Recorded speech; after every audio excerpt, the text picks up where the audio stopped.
E quando né, você fala aí de segurança jurídica, uma das alterações mais importantes contribuiu para diminuir bastante a litigiosidade na Justiça do Trabalho, né?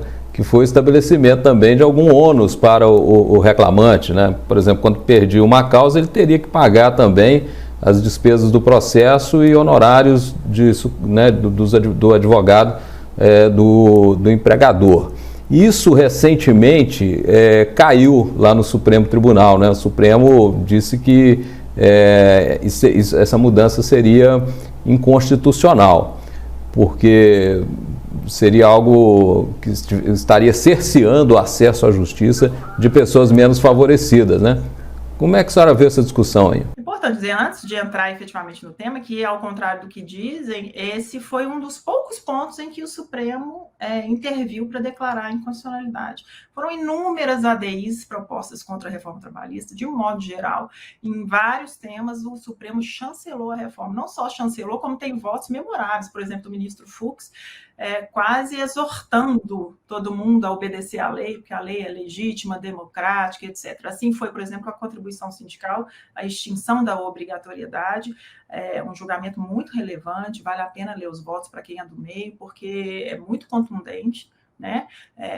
Então, assim, o que aconteceu com esse ponto em especial é uma pena, na minha opinião, minha visão pessoal, porque foi, de fato, um dos pilares que propiciaram na redução da litigiosidade. E quando a gente fala que é benéfico reduzir litigiosidade, não é porque se está reduzindo o acesso à justiça dos trabalhadores, mas sim porque se está depurando as aventuras jurídicas dos efetivos, das efetivas demandas em que há ali um trabalhador humilde precisando ser atendido com celeridade, com direitos basilares descumpridos, salários sem receber. Às vezes eu pego, no meu dia a dia, isso é muito comum, tá 3, 4 meses sem receber um salário, agora com a pandemia. Então, é uma realidade tocante.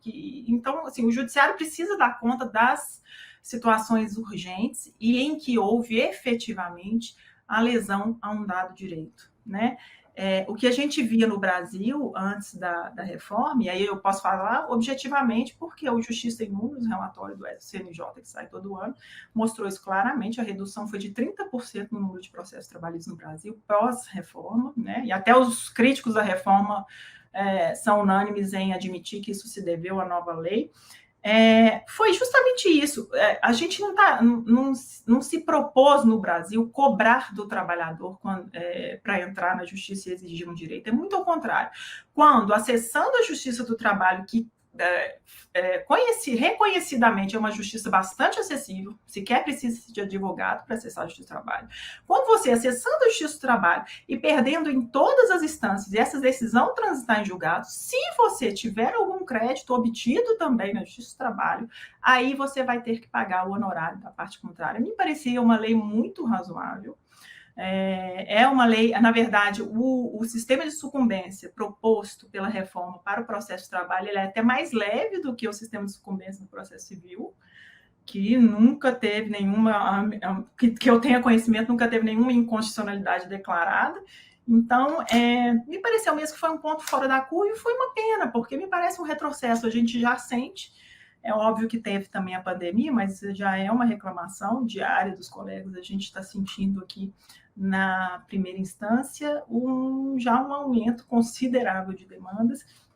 E não é só demanda, né, Dário? Porque o processo de trabalho tem uma característica muito peculiar. Ele, em geral, são muitos pedidos, não é só um pedido. O sujeito não procura a justiça do trabalho para pedir uma determinada coisa. Ele vem pedir umas horas extras que, na visão dele, não foram pagas. E aí ele aproveita, vou pedir um dano moral disso, vou pedir um acúmulo de função disso, quem sabe eu ganho, né? É essa mentalidade que tinha caído por terra com novas